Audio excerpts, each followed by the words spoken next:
नमस्कार। रोजाना हिमाचल के खास बुलेटिन में आप सभी का बहुत बहुत स्वागत है।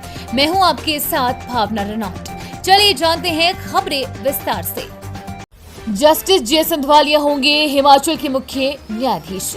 न्यायाधीश जी.एस. अंधवालिया हिमाचल प्रदेश उच्च न्यायालय के मुख्य न्यायाधीश होंगे। सर्वोच्च न्यायालय की कॉलेजियम ने केंद्र सरकार को उनके नाम की सिफारिश की है। वो पंजाब और हरियाणा उच्च न्यायालय के वरिष्ठतम न्यायाधीश हैं। उन्हें 30 सितंबर 2011 को पंजाब और हरियाणा उच्च न्यायालय के न्यायाधीश के रूप में नियुक्त किया गया था। सर्वोच्च न्यायालय की कॉलेजियम ने न्यायाधीश राजीव शखधर को इससे पहले प्रदेश उच्च न्यायालय के मुख्य न्यायाधीश एम.एस. रामचंद्र राव के स्थानांतरण पर हिमाचल प्रदेश उच्च न्यायालय के मुख्य न्यायाधीश के रूप में नियुक्त करने की सिफारिश की गई थी। न्यायमूर्ति राजीव शखधर 18 अक्टूबर 2024 को दिल्ली उच्च न्यायालय से सेवानिवृत्त होने वाले हैं। पांवटा नाहन को उत्तराखंड से बिजली नहीं लेगा हिमाचल। प्रदेश के प्रमुख क्षेत्र पांवटा साहिब, नाहन और धौलाकुआ के लिए पड़ोसी राज्य उत्तराखंड से ली जा रही बिजली आगे नहीं ली जाएगी। अभी तक इन क्षेत्रों के लिए उत्तराखंड पर हिमाचल की निर्भरता है, जबकि हिमाचल के पास अपनी बिजली की कोई कमी नहीं है। परंतु इन क्षेत्रों के लिए ट्रांसमिशन की जो हैवी लाइन चाहिए वो हिमाचल के पास नहीं है। अब हिमाचल प्रदेश यहाँ खुद अपनी ट्रांसमिशन लाइन तैयार करने वाला है, जिससे उत्तराखंड पर निर्भरता तो खत्म होगी, वही इंडस्ट्रियल एरिया व आसपास के क्षेत्रों की बिजली की समस्या पूरी तरह से हल हो जाएगी। सिरमौर के युवक की पंजाब में सड़क किनारे मिली लाश। पांवटा के गिरिपार क्षेत्र की भजोन पंचायत के बीते 9 सितंबर से लापता 21 वर्षीय युवक रोहित चौहान की मौत हो चुकी है। पुलिस द्वारा इस मामले में बिलासपुर की एक लड़की व कुल्लू के एक लड़के सहित पंजाब के कुछ लड़कों को गिरफ्तार कर पूछताछ की है। शुरुआती जांच में मामला नशे के ओवरडोज का लग रहा है। पंजाब की बलौंगी पुलिस ने गैर इरादतन हत्या का मामला दर्ज किया है। पंजाब पुलिस ने 9 सितंबर को एक अज्ञात शव बरामद किया था, लेकिन 5 दिन तक उनकी पहचान न हो पाने के कारण 14 सितंबर को अंतिम संस्कार कर दिया था। जांच में पता चला कि दोस्तों ने ही रोहित की मौत की घटना को छिपाने की साजिश रची। शव को सड़क पर फेंकने व घटना को छिपाने के जुर्म में दोस्तों पर मामला दर्ज हुआ है।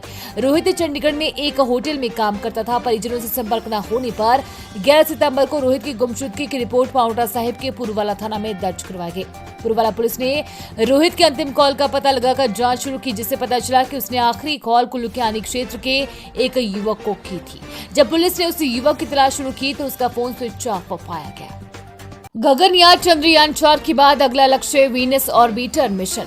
केंद्रीय कैबिनेट के फैसलों पर केंद्रीय मंत्री अश्वनी वैष्णव ने कहा, चंद्रयान 4 मिशन का विस्तार किया गया है और इसका अगला कदम चंद्रमा पर मानव मिशन भेजना है। इस दिशा में सभी प्रारंभिक चरणों को मंजूरी दे दी गई है।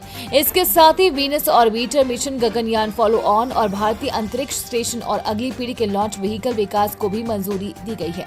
उन्होंने बताया कि चंद्रयान 4 मिशन के तहत चंद्रमा की चट्टानों और मिट्टी को पृथ्वी पर लाया जाएगा।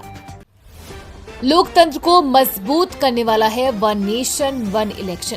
पीएम मोदी ने एक्स पर लिखा, वन नेशन वन इलेक्शन को लेकर कैबिनेट ने कोविंद कमेटी के प्रस्ताव को मंजूर किया है। मैं इस प्रयास की अगुवाई करने और विभिन्न हितधारकों से परामर्श करने के लिए हमारे पूर्व राष्ट्रपति रामनाथ कोविंद जी की सराहना करता हूं। वहीं अमित शाह ने कहा कि पीएम मोदी के नेतृत्व में भारत परिवर्तनकारी सुधारों का गवाह बन रहा है।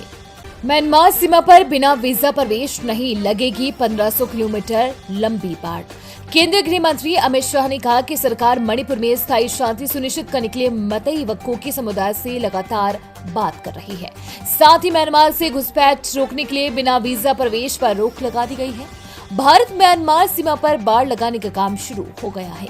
30 किलोमीटर में बाड़ लग चुकी है। 1500 किलोमीटर से अधिक सीमा पर बाड़ लगाई जाएगी। रोहतांग में बर्फबारी, निगुलसरी में 24 घंटे बाद एनएच बहाल, आज बारिश का येलो अलर्ट। येलो अलर्ट के बीच बुधवार को रोहतांग, दर्रा सहित ऊंची चोटियों में बर्फबारी हुई है। राजधानी शिमला सहित अधिकांश जिलों में बादल छाए रहे। अधिकतम तापमान में कमी दर्ज हुई है। सुबह और शाम के समय मौसम में ठंडक बढ़ गई है। हिमाचल के कई जिलों में वीरवार को भी बारिश का येलो अलर्ट जारी हुआ है। 20 सितंबर से प्रदेश में मौसम साफ रहने का पूर्वानुमान है। प्रदेश में बुधवार शाम तक 32 सड़कें और 26 बिजली ट्रांसफार्मर ठप रहे।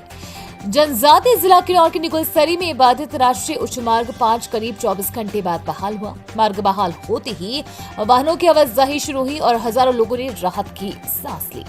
लहसुन 150 रुपए महंगा, प्याज 70 रुपए में मिल रहा है 1 किलो। इस जिले में मानसून अब अंतिम पड़ाव में है। इसके साथ ही महंगाई रसोई का बजट बिगाड़ रही है। जिले में बुधवार को लहसुन के दाम पिछले हफ्ते के मुकाबले 150 रुपए बढ़कर 250 से सीधे 400 रुपए प्रति किलो पहुंच गई हैं।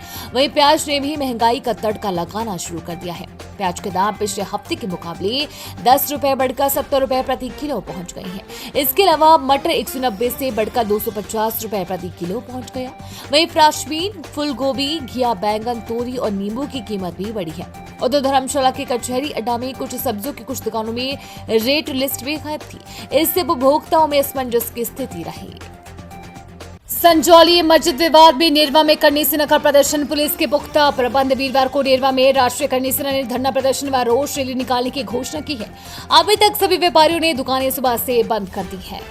शिमला के झंझीड़ी में मकान में लगी आग, लाखों का सामान जला। राजधानी शिमला के झंझीड़ी में 4 मंजिला मकान का एटीक जल गया। सूचना मिलते ही मालरोड, छोटा शिमला और बालूगंज तीनों फायर स्टेशन से टीमें मौके पर पहुंची। मंत्री सुखविंदर सिंह सुक्खू 22 सितंबर से चुनाव प्रचार पर निकलेंगे, जाने पूरा स्केड्यूल। मुख्यमंत्री सुखविंदर सिंह सुक्खू 22 सितंबर से चुनाव प्रचार पर निकलेंगे। जम्मू कश्मीर और हरियाणा विधानसभा चुनाव के लिए मुख्यमंत्री सुक्खू को पार्टी का स्टार प्रचारक बनाया गया है। फट गई धरती, खतरे में पड़ गई सुरंग, दहशत में जीने को मजबूर हुआ हिमाचल का ये गांव। चंडीगढ़ मनाली सड़क पर डियोड़ के साथ लगते द्रंग विधानसभा क्षेत्र के गांव हटोड़ की मुख्य सड़क पर एक बड़ा गड्ढा पड़ने से मार्ग बंद हो गया है। गड्ढा इतना गहरा है कि डियोड़ टनल के अंदर मलबा गिरने से टनल को खतरा बन गया है। ये गड्ढा मंगलवार को हुई भारी बारिश के बाद बना है। स्थानीय लोगों ने 4 लेन निर्माण कंपनी पर आरोप लगाया है कि हमारे गाँव हटोड़ को खतरा डियोड़ टनल निर्माण के कारण बना है। उम्मीद है आपको आज का बुलेटिन पसंद आया होगा। इसी के साथ हिमाचल की तमाम खबरों को जानने के लिए रोजाना हिमाचल के पेज को फॉलो, लाइक और सब्सक्राइब करना बिल्कुल ना भूलें। धन्यवाद।